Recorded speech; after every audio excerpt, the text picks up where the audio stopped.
बंकरों में छुपा है जो कायर, बंकरों में छुपा है जो कायर, उस पर अब बरसेगा अंगार। सोना है फौलाद ना डरने वाले, जिनका सीना है फौलाद वो ना डरने वाले। शेरों के देश में न जिंदा बचेगा गद्दार। घुस के मारेंगे यही है वचन, अब ना बख्शा जाएगा कोई भी दुश्मन। नमस्कार, आपके साथ मैं लाभ निविनीत हूं और आप देख रहे हैं जनमत, यानी वो मंच जहां से हम बात करते हैं उन खबरों की जो सीधे आपसे सरोकार रखती है, जो सीधे देश से सरोकार रखती है। और जब देश से और आपसे सरोकार रखने वाली खबरों की बात करते हैं तो इन दिनों देश से सरोकार रखने वाली सिर्फ और सिर्फ एक ही खबर है। वो खबर ये है कि देश की एक ही आवाज है, एक समान आवाज है, एक सुर की आवाज है। वो आवाज है कि पाकिस्तान को ठोक दो, हिसाब लो उस अंजाम का जो सीधे तौर पर हमारे ही देश के मासूमों के खून से लिखी गई है। साफ तौर पर यह कहा जा रहा है कि वक्त आ गया है कि पाकिस्तान को उसके किए की सजा दी जाए। प्रधानमंत्री नरेंद्र मोदी भी ये कह चुके हैं कि ऐसी सजा मिलेगी जिसकी कल्पना भी पाकिस्तान ने नहीं की होगी। शुरुआत हो चुकी है, आगाज हो चुका है, अंजाम क्या होगा ये सोच सोचकर पाकिस्तान के पसीने छूट रहे हैं। और यही वजह है कि इस वक्त पाकिस्तान घबराया है, थर्राया है, क्योंकि भारत आतंक के खिलाफ युद्ध में अब अकेला नहीं रह गया है। दुनिया भर के देश भारत के साथ आतंक के खिलाफ इस लड़ाई में साथ आकर खड़े हो गए हैं। और इसी से जुड़ी हुई हमारी इस वक्त की ब्रेकिंग न्यूज भी आ रही है। जरा आइए जल्दी से फ्लैश कीजिए ब्रेकिंग न्यूज। बड़ी और अहम खबर आपके सामने रख रहे हैं। अमेरिका ने भारत को पूरा समर्थन देने का ऐलान कर दिया है। इस वक्त की बड़ी और अहम जानकारी, आपको याद होगा कि इस हमले के बाद से ही, पहलगाम में हुए हमले के बाद से ही दुनिया भर के देश ने इस हमले की निंदा की और भारत के साथ आतंक की इस लड़ाई में साथ खड़ा होने का फैसला ले लिया। अमेरिका की तरफ से भारत को खुले समर्थन की बात अब कह दी गई है। पहलगाम हमले पर सख्त रुख है अमेरिका का भी, और आतंकियों को पकड़ने में अमेरिका सीधे तौर पर भारत के साथ खड़ा है। इस्लामिक हमले पर वैश्विक एकजुटता ही पाकिस्तान की पेशानी पर बल ला रहा है। दरअसल जम्मू कश्मीर के पहलगाम में हुए भीषण आतंकी हमले के बाद अंतर्राष्ट्रीय स्तर पर भी भारत को समर्थन लगातार मिल रहा है। इस क्रम में अमेरिका ने बड़ी घोषणा की है। अमेरिका ने कह दिया है कि पहलगाम हमले के आतंकियों को दबोचने में अमेरिका भारत की मदद करेगा। इसके पहले आपको याद होगा कि 26/11 का आतंकी किस तरह से तहव्वुर हुसैन लाया गया भारत। अमेरिका ने खुलकर समर्थन किया, भारत का साथ दिया, और इस बार भी आतंक के खिलाफ इस युद्ध में भारत की तरफ भारत का साथ देने के लिए सीधे तौर पर अमेरिका ने घोषणा कर दी है। इसकी घोषणा ट्रंप प्रशासन में राष्ट्रीय खुफिया निदेशक तुलसी गबार्ड ने की है। उन्होंने इस भयावह हमले को सीधे तौर पर आत्मा पर प्रहार कहा, हमले की कड़े शब्दों में निंदा की और भारत के लोगों के प्रति गहरी संवेदनाएं भी व्यक्त की है। तुलसी गबार्ड ने अपने एक्स अकाउंट पर एक पोस्ट करते हुए लिखा है कि इस भयावह इस्लामी आतंकी हमले के बाद हम भारत के साथ एकजुट हैं, जिसमें पहलगाम में 26 हिंदुओं को निशाना बनाकर मार डाला गया। मेरी प्रार्थनाएं और गहरी संवेदनाएं उन लोगों के साथ हैं जिन्होंने अपने प्रियजनों को खोया। हम आपके साथ हैं और इस जघन्य हमले के लिए जिम्मेदार लोगों को दबोचने में आपका समर्थन करेंगे। यानी अमेरिका ने खुलकर आतंकवाद की इस लड़ाई में भारत का साथ देने का मन बना लिया है।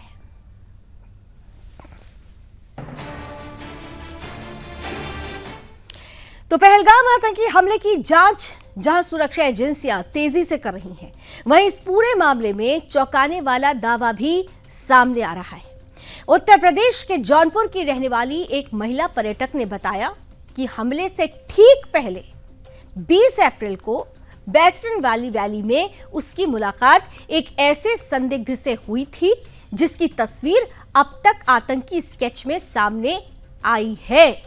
महिला का कहना है कि मैरून जैकेट, मैरून कलर का जैकेट और पैजामा पहने हुए एक व्यक्ति न सिर्फ उसे खच्चर की सवारी कराई उस व्यक्ति ने, बल्कि पूरे रास्ते अजीब सवाल पूछता रहा, जैसे क्या वो अजमेर दरगाह या अमरनाथ यात्रा पर गई, कितने हिंदू मुस्लिम दोस्त हैं, क्या उन्होंने कुरान पढ़ी है। ये तमाम सवाल हैं जो महिला बता रही है कि जो संदिग्ध उन्हें मिला था, जिसने मैरून जैकेट पहन रखी थी, वो ये तमाम सवाल खच्चर वाला उसे बता रही हैं और ये तमाम सवाल वो शख्स उनसे पूछ रहा था। जब महिला ने बताया कि उसने अमरनाथ यात्रा के लिए रजिस्ट्रेशन कराया है, तो उस व्यक्ति ने कहा कि आप बस तारीख बताइए, हमारा आदमी लेने आ जाएगा।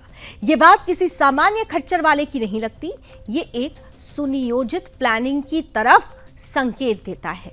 महिला ने दावा किया कि बातचीत के दौरान उस संदिग्ध के फोन पर एक कॉल आई, जिसमें प्लान ए ब्रेक फेल और प्लान बी 35 बंदूकें भेजा हूं, घास में छुपी है, जैसे कोडेड बातें भी उस महिला द्वारा सुनी गई।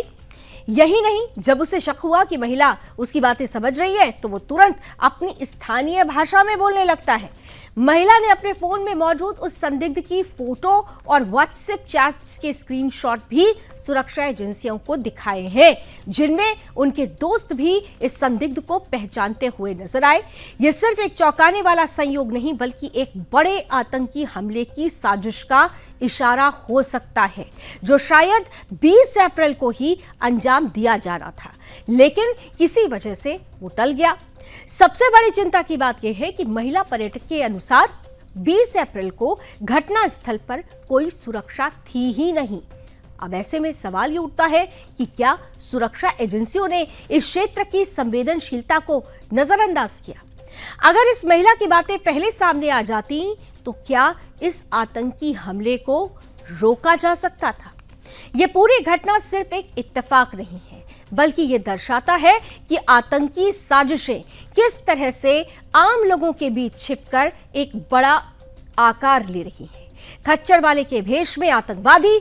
अब जब सुरक्षा एजेंसियां जांच में जुटी हैं, जरूरी है कि महिला की गवाही को गंभीरता से लिया जाएगा और वेस्टर्न वैली और आसपास के जो तमाम इलाके हैं, वहां पर व्यापक छानबीन की जाएगी। हालांकि इस बीच ये भी खबर आई कि जब सुरक्षाकर्मी अब जांच कर रहे हैं, तो कई खच्चर वालों से भी पूछताछ की जा रही है। जितने भी खच्चर वाले उस इलाके में काम करते हैं, उन एक एक खच्चर वाले से जांच एजेंसियां छानबीन कर रही हैं, पूछताछ कर रही हैं।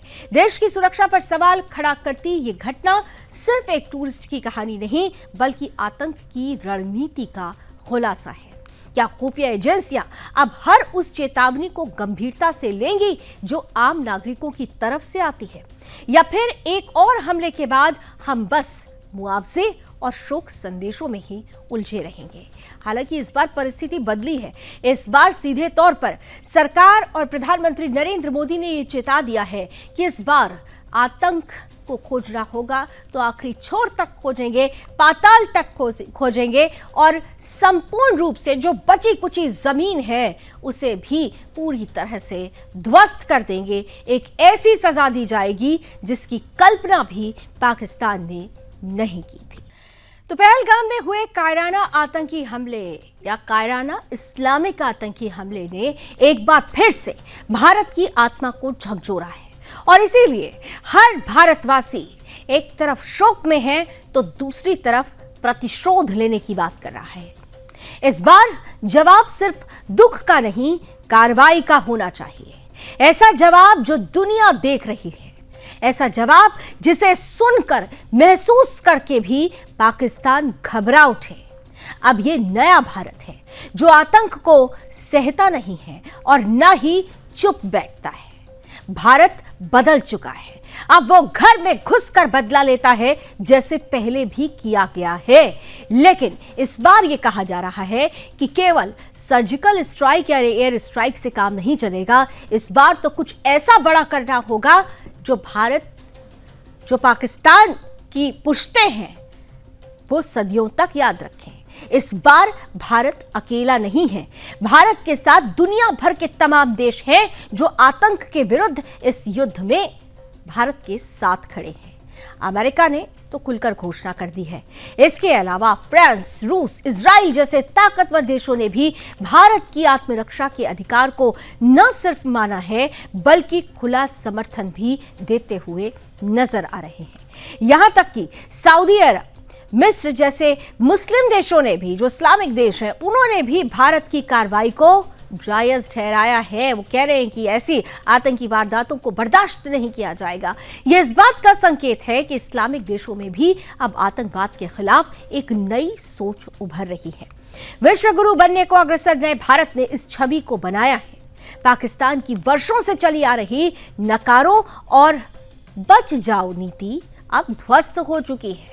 ओसामा बिन लादेन की मौत के बाद से ही पाकिस्तान का असली चेहरा सामने आ चुका था और अब पहलगाम जैसे सुनियोजित हमले ने उस मुखौटे को पूरी तरह से उतार फेंका है।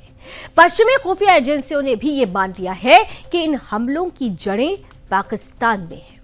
चीन की खामोशी भी इस बार बहुत कुछ कहती है। हालांकि खामोशी नहीं है, अगर आपको याद हो तो चीन को भी इस बार मजबूर होना पड़ा है। जब हमला हुआ, हमले के बाद पूरी दुनिया ने इस हमले की निंदा की, तो चीन ने भी पहली बार खुलकर इस हमले की निंदा की। साफ तौर पर समझा जा सकता है कि चीन भी इस वक्त इस परिस्थिति को समझ रहा है कि भारत बदल चुका है। चीन का मजबूरी में जिस तरीके से पाकिस्तान को लेकर पहले जो चुप्पी साध लेता था, अभी ऐसी कोई परिस्थिति नहीं है। चीन जानता है कि भारत को गुस्से में देखकर अमेरिका और बाकी पश्चिमी देश पूरी ताकत से उसके साथ खड़े हो सकते हैं और ये बात उसे इंडो पैसिफिक में भारी पड़ सकती है। युद्ध का बिगुल बज चुका है। राफेल और भारतीय लड़ाकू विमान आसमान में गरज चुके हैं। एलओसी पर पाकिस्तानी बंकर तबाह किए जा चुके हैं। 12 घंटे में एक्शन की झड़ी लगा दी गई है। उरी, चंबा, पीर पंजाल जैसे संवेदनशील इलाकों में भारत की सेना अब सिर्फ रक्षक नहीं, निर्णायक भूमिका निभा रही है और चुन चुनकर भारतीय सीमा में घुसे आतंकियों को और उनके ठिकानों को तबाह कर रही है। यह सिर्फ जवाब नहीं बल्कि चेतावनी है। अब भारत हर मंच पर बोलेगा, हर मोर्चे पर लड़ेगा, कूटनीति से भी और सैन्य शक्ति से भी।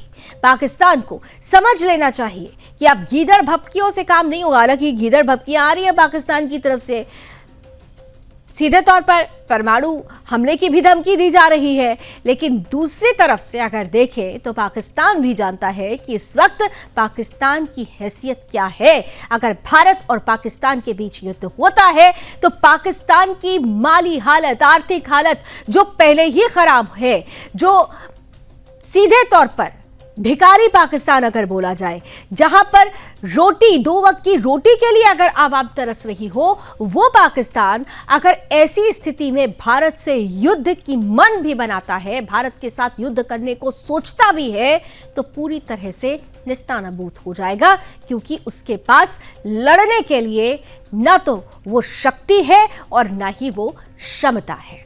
भारत काल बनकर पाकिस्तान के सामने खड़ा है। सीमा पार छिपे हर आतंकी को चुन चुन कर मारा जाएगा। तो भारत के कदम से पूरी तरह से पाकिस्तान घबरा रहा है, क्योंकि भारत अब सिर्फ चेतावनी नहीं देता, अब तो करके दिखाता है। कोई चुप्पी नहीं रहने वाली है, अब तो सीधे जवाब देने का वक्त है। वो ऐसा होगा कि इतिहास भी कांपेगा। पाकिस्तान अभी कांप रहा है और आने वाले वक्त में पाकिस्तान का इतिहास कांपेगा। पहलगाम की धरती को खून से रंगने वालों, ये सुन लो, तुमने इस बार हिंदुस्तान को ललकारा है, उस शेर को ललकारा है जो सीधे तौर पर जब आक्रमण करता है तो फिर अपने दुश्मन की बोटी बोटी नोच लेता है। अब तुम्हारी सांसों में सिर्फ डर बसेगा और तुम्हारे ठिकानों पर सिर्फ तबाही दिखेगी। पाकिस्तान की तबाही के मास्टर प्लान पर ही तैयार है हमारी आज की ये खास रिपोर्ट। कोई संयम नहीं बचा, अब कोई चेतावनी नहीं दी जाएगी। अब सीधे दुश्मन के दिल में घुसकर उसकी रग रग को जला देंगे। पहलगाम की धरती को लाल करने वाले कायरों, सुन लो, तुमने हिंदुस्तान को ललकारा। अब तुम्हारी हर सांस, हर कोना, हर ठिकाना तबाही का मैदान बनेगा। प्रधानमंत्री मोदी ने हुंकार भरी है और ये हुंकार नहीं, दुश्मन की चिता की आग है। बिहार की जमीन से निकली आवाज ने पाकिस्तान की जड़ों में बवंडर भर दिया है। अब आतंकियों की बची खुची जमीन को भी मिट्टी में मिलाने का समय आ गया है।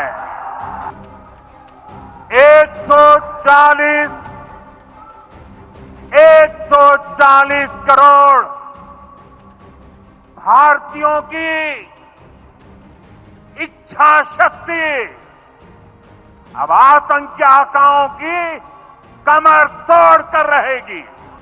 जिन्होंने ये हमला किया है, उन आतंकियों को और इस हमले की साजिश रचने वालों को उनकी कल्पना से भी बड़ी सजा मिलेगी। पाकिस्तान थरथरा रहा है, उसकी फौज बंकरों में दुबक गई है, लेकिन शर्म की बात यह है कि पाकिस्तान की हुकूमत को न अपनी जनता की परवाह है न अपनी सेना की, क्योंकि उनके ही रक्षा मंत्री ख्वाजा आसिफ ने कबूल कर लिया है कि पाकिस्तान 30 साल से आतंक को पाल रहा है, सींच रहा है और पूरी दुनिया में भेज रहा है। Well, we have been doing this dirty work for United States for about 3 decades, and West, including Britain. इधर गृह मंत्री अमित शाह ने फाइनल ऑर्डर दे दिया, अपने राज्यों से पाकिस्तानी कीड़ों को निकालो और हमेशा के लिए बाहर फेंक दो। तो उधर सेना प्रमुख कश्मीर पहुंच चुके हैं, दुश्मनों को सबक सिखाने की तैयारी कर रहे हैं। देश की सीमाओं के भीतर से सफाया और सीमा पार से दुश्मन की कब्रगाह, दोनों मोर्चे पर ऑपरेशन क्लीन स्टार्ट हो चुका है। सेना प्रमुख खुद कश्मीर में मोर्चा संभाल चुके हैं। दुश्मनों को सबक सिखाने की नहीं, पूरी नस्ल मिटाने की तैयारी है। भारत की राजनीति पर सवाल उठाने वालों, जरा तुम भी ध्यान से सुन लो। राजनीतिक दलों में मतभेद हो सकते हैं, लेकिन इस बार मत नहीं प्रतिशोध बोल रहा है। अब पूरा भारत एक सुर में गरज रहा है, दुश्मनों को कुचल दो। कि वो इन आतंकवादियों के मंसूबे ध्वस्त ही नहीं कर दें, इनकी जड़ में उसको उखाड़ कर फेंक दें, जिससे दोबारा भारत माता की तरफ देखने की हिम्मत कोई न कर सके। कल सर्वदलीय बैठक हुई। कांग्रेस पार्टी ने, हमारे इंडिया गठबंधन ने सरकार से कहा है कि आतंकवाद के खिलाफ संघर्ष में हम आपके साथ हैं और आप वो कदम उठाइए जो देश हित में हो। फॉर्मली कंडेम किया है, सबने सपोर्ट दिया ऑपोजिशन ने सरकार को, कोई भी एक्शन नहीं। सेना बेकरार है, सिर्फ आदेश की देर है। राफेल गरज रहे हैं, आईएनएस विक्रांत लहरों को चीर रहा है, पैरा कमांडोज तैयार हैं। अब कोई सीमा रेखा नहीं रहेगी, अब लड़ाई दुश्मन के आंगन में होगी, उसकी छाती पर होगी, उसकी कब्रगाह वही बनेगी जहां से वो हमला करता है। Bureau report, Sudarshan news. तो अब तो सिर्फ प्रतिशोध लेना है, ऐसा प्रतिशोध जो पाकिस्तान को सदियों तक सालता रहे। पहलगाम में हुए आतंकी हमले के बाद भारत ने जो सर्जिकल स्ट्राइक या जो कड़ी शुरू की है, अभी तो डिप्लोमेटिक सर्जिकल प्रहार हुआ है, अभी तो सिर्फ ये शुरुआत है, लेकिन उसका असर अब सिर्फ सीमा पर ही नहीं बल्कि इस्लामाबाद के आलीशान बंगलों और जनरल्स के वातानुकूलित बंकरों में भी महसूस किया जा रहा है। गोलियों की गूंज से पाकिस्तान के हुक्मरानों का दिल थरथराने लगा है, पेशानी पर बल आ गया है, घबराहट इतनी, हालात ऐसे बन गए कि पाकिस्तान की सेना देश नहीं बल्कि अब अपने रिश्तेदारों को बचाने को सोच रही है। जानकारी ये आ रही है कि Pakistani army chief general Asif Munir ने चुपचाप अपने परिवार को विदेश भिजवा दिया है। और ऐसा करने वाले वो अकेले नहीं हैं, बल्कि पाकिस्तानी सेना के दर्जनों सीनियर अफसरों ने प्राइवेट जेट में अपने बीवी बच्चों को लंदन, न्यू जर्सी, टोरंटो जैसे स्थानों पर भेज दिया है। अब सोचिए, जो सेना खुद को दुनिया की छठी सबसे बड़ी सेना बताती है, वो जब असली युद्ध का वक्त आता है तो फौजियों से पहले अपने बच्चे प्लेन में लाद कर निकल लेती है। इनके इस हरकत से लोग सवाल पूछ रहे हैं कि ये लड़ने वाली फौज है या भागने वाली, ये सिपाही है या फैमिली प्लानर। भारत की ओर से हुए ताबड़तोड़ जवाबी हमलों ने पाकिस्तान की नींद तो उड़ा ही दी है, अब उनके सपने भी, उनके अपने और सपने दोनों भी डर से भर चुके हैं। एलओसी पर भारतीय फाइटर जेट्स की गरज, बंकरों का उड़ना और चौकियों का खाक होना इस्लामाबाद की हकीकत बन चुका है। लेकिन बजाय मोर्चा संभालने के, पाकिस्तान के जनरल अब मोर्चा छोड़कर अपने परिजनों को भगाने में लगे हैं।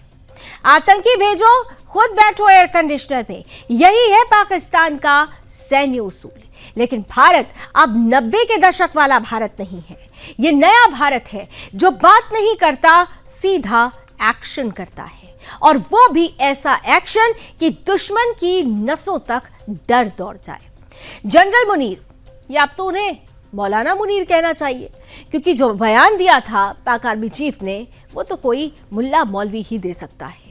तो जनरल मौलाना मुनीर और उनकी सेना को अब ये समझ लेना चाहिए कि भारत का सब्र अब सर्जिकल स्ट्राइक से और ऊपर उठ चुका है। सर्जिकल स्ट्राइक से सिर्फ काम नहीं चलने वाली, ये स्ट्राइक सिर्फ गोली से नहीं होगी, मनोबल से भी होती है, और वो मनोबल जिसे आज पाकिस्तानी सेना खुद तिरस्कार के हवाले कर चुकी है। जनरल साहब, अगली बार जब आतंकी भेजने होंगे तो भेजने से पहले टिकट बुक करवा लेना, क्योंकि इस बार भारत सिर्फ जवाब नहीं देगा, इतिहास लिखेगा, और उसमें आपकी जगह सिर्फ एक पैराग्राफ में होगी। वो जनरल जो डर के मारे परिवार को विदेश भेजकर खुद बंकर में दुबक गया था, और यही होगी आपकी हकीकत।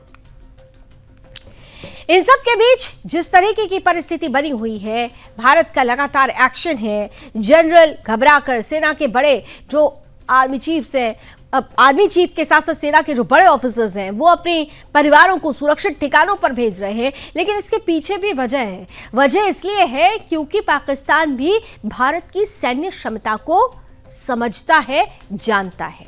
पाकिस्तान किसी भी क्षेत्र में भारत से मुकाबला करने की हैसियत रखता ही नहीं है, लेकिन आतंक का सहारा लेकर भारत में निहत्थे लोगों को निशाना जरूर बनाता रहा है।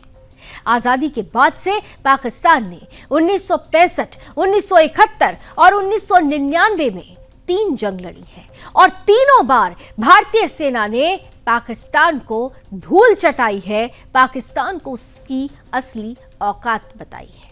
इसके अलावा पाकिस्तान में अड्डा बनाए बैठे आतंकियों पर सर्जिकल स्ट्राइक और एयर स्ट्राइक करके भी भारतीय जाबाजों ने अपना शौर्य उसके सामने रख दिया है।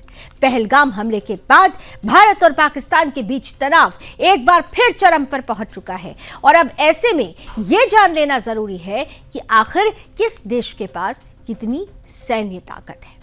परमाणु हथियार की बात करें तो आइए जरा ग्राफिक्स की तरफ आपको लिए चलती हूं। अब देखिए, परमाणु हमले की धमकी पाकिस्तान दे रहा है, लेकिन खुद उसकी औकात क्या है, हैसियत क्या है, वो कहां पर स्टैंड करता है, अब देख लीजिए। परमाणु हथियार की बात करें तो भारत के पास 172 संख्या है, तो पाकिस्तान के पास 170, यानी हमारे पास 2 ज्यादा है। अब टैंक्स की बात करें तो टैंक भारत के पास 4201, और पाकिस्तान के पास आधे यानी 2627 है, हम 2 गुना ज्यादा है। इसके अलावा गाड़ियों की अगर बात की जाए तो आप देखिए, जहां पाकिस्तान के पास मात्र 17,516 गाड़ियां हैं, वहीं भारत की क्षमता देखिए 1,48,554 गाड़ियां भारत के पास हैं। पाकिस्तान के पास अगर सेल्फ प्रोपेल्ड आर्टिलरी की बात की जाए तो हाँ, यहां पर थोड़ा सा पाकिस्तान की संख्या ज्यादा है, 662 है, भारत के पास 100 है। लेकिन मल्टीपल लॉन्च रॉकेट सिस्टम की अगर बात की जाए, आपको यहां बता दें, संख्या आपको भले ही ज्यादा लग रही हो, यहां पर पाकिस्तान के पास 600 और भारत के पास 264, लेकिन जो भारत के पास मल्टीपल लॉन्च रॉकेट सिस्टम है वो पाकिस्तान के सिस्टम से कहीं ज्यादा हाईटेक है। नेवल एसेट्स की अगर बात की जाए तो भारत के पास 293 की संख्या है, तो पाकिस्तान के पास महज 121। अब एयरक्राफ्ट्स की भी बात कर ली जाती है। एयरक्राफ्ट्स कैरियर की बात की जाए तो पाकिस्तान इस मामले में पूरी तरह से शून्य है, जबकि भारत के पास इसकी संख्या 2 है। अब डिस्ट्रॉयर की भी बात कर ली जाए, आगे बढ़ते हैं। डिस्ट्रॉयर की बात की जाए यहां पर पाकिस्तान के पास डिस्ट्रॉयर जहां 9 है, वहीं भारत के पास इसकी संख्या 13 है। इसके अलावा फ्रीगेट्स की बात कीजिए, पाकिस्तान के पास 9 तो भारत के पास 14 है। कॉर्वेट्स की बात कीजिए, पाकिस्तान के पास 9 तो भारत के पास 18। सबमरीन की बात की जाए तो पाकिस्तान के पास 8 तो भारत के पास 9 सबमरीन्स हैं। वहीं अगर पेट्रोलिंग वेसल्स की बात की जाए तो पाकिस्तान के पास सिर्फ 69, जबकि भारत के पास 135 है। वहीं रिजर्व सैनिकों की हम बात करते हैं, थोड़ा धीरे धीरे चलाइए ताकि हमारे दर्शक भी देख सकें। रिजर्व सैनिकों की बात कर लेते हैं। भारत के पास जहां 11.55 लाख तो पाकिस्तान के पास 5,50,000 यानी 12 लाख के लगभग हमारे पास है अगर हम रिजर्व सैनिकों की बात करें। और पैरामिलिट्री फोर्सेस को आपने देखा, भारत के पास 25,27,000 तो पाकिस्तान के पास बस 5 लाख। अटैक जेट्स भारत के पास 130 हैं तो पाकिस्तान के पास बस और बस 90 है। और वहीं ट्रांसपोर्ट जहाज की बात की जाए तो भारत के पास 270 तो पाकिस्तान के पास 64 है। स्पेशल मिशन एयरक्राफ्ट भारत के पास 74 है तो पाकिस्तान के पास सिर्फ और सिर्फ 27 है। टैंकर्स की अगर बात की जाए तो टैंकर जहाज भारत के पास 6 तो पाकिस्तान के पास 4 है। तो सैन्य क्षमता के हिसाब से देखें तो पाकिस्तान कहीं पर भी कॉम्पीट नहीं कर सकता भारत को। और यही वजह है कि भारत की जो चुनौती और जो चेतावनी दी गई है पाकिस्तान को कि इस बार जो बची कुची जमीन है वो भी खत्म कर दी जाएगी, इससे पाकिस्तान घबराया हुआ है। इन हथियारों का फायदा भी तभी है जब दुश्मन देश की सीमाओं से बाहर हो। लेकिन सवाल यह है कि तब क्या करें जब आस्तीन में ही सांपों ने डेरा डाल रखा हो। पहलगाम की धरती पर धर्म पूछकर, हिंदू ये नाम जानकर गोली मारी गई। और यह बताता है कि पाकिस्तान की नापाक सोच अब हिंदुस्तान के भीतर पनप रही है। इनके पास भारतीय पासपोर्ट है लेकिन दिल धड़कता है इस्लामिक स्टेट ऑफ पाकिस्तान के लिए। और अब उनकी पहचान भी जरूरी है। पीएम मोदी ने साफ कह दिया है कि पाकिस्तानियों को बाहर निकालो। लेकिन सवाल यह है कि यह मिनी पाकिस्तान पनपने कैसे लगे। सोशल मीडिया पर हमले की खुशी जाहिर करने वाले, सड़क से संसद तक इन जिहादी सोच वालों को संरक्षण देने वाले, क्या ये सब देश के दुश्मन नहीं हैं? अब सवाल सिर्फ एनआरसी का नहीं है, अब तो सवाल है भारत के अंदर बैठे इन गद्दारों से भारत को मुक्त कराने का। अब वक्त आ गया है कि देशभक्ति के नाम पर पड़े हर नकाब को उतार फेंका जाए। आज हम पूछने वाले हैं कि पड़ोस में बैठा अब्दुल हिंदुस्तानी है या छिपा पाकिस्तानी, ये हमको और आपको तय करना होगा। भाईचारे में हर बार हिंदू चारा बन रहा है। देश के अंदर ही कई मिनी पाकिस्तान पनप रहे हैं। देश के अंदर ही सेक्युलरिज्म की झंडा बरदारी करने वालों ने ऐसे लोगों को खाद पानी दे रखा है। लेकिन अब बस, क्योंकि सेक्युलरिज्म के नाम पर हमने बहुत तबाही देख ली, हमने बहुत जानों को, मासूम जानों को जाते हुए देख लिया है। इस बार खुली लड़ाई पाकिस्तान से तो है, लेकिन इस बार लड़ाई आस्तीन में छिपे इन सांपों से भी होनी चाहिए। और जब हम आस्तीन में छिपे इन सांपों की बात कर रहे हैं तो आपको बता देते हैं कि, और यकीन मानिएगा, ये संयोग नहीं है, ये प्रयोग है जो हर बार होता है और तब तक होता रहेगा जब तक इन सांपों के फन नहीं कुचले जाएंगे। वरना वो दिन दूर नहीं जब ये संसद पर चढ़कर हिंदुस्तान और संविधान से आजादी मांगेंगे। इनके चेहरे जो पहलगाम हमले पर जश्न मना रहे थे, करोल बाग, दिल्ली का पान वाला शौकत अली खुलेआम हिंदुओं को धमकाते हुए कहता है, देखिए तस्वीरें देख लीजिए, धमकाते हुए कहता है कि पहलगाम तो ट्रेलर है, पिक्चर अभी बाकी है। तो ये कौन है? कौन है ये लोग जो खुलकर भारत की धरती पर रहकर पाकिस्तान का गुणगान करते हुए नजर आ रहे हैं? वहीं दूसरी तरफ असम में AIUDF का विधायक अमीनुल इस्लाम आतंकियों की जगह प्रधानमंत्री मोदी और गृह मंत्री अमित शाह को हमले का जिम्मेदार ठहराता है। अमीनुल के अनुसार हमले में धर्म नहीं देखा गया, जबकि गोलियां सिर्फ हिंदुओं की पहचान पूछकर ही चलाई गई थी, ये सामने आ चुका है। दरभंगा से भी नौशाद काशमी क्या कह रहे हैं? हमले के लिए सोशल मीडिया पर आतंकियों को थैंक यू बोला है। कौन है ये काशमी?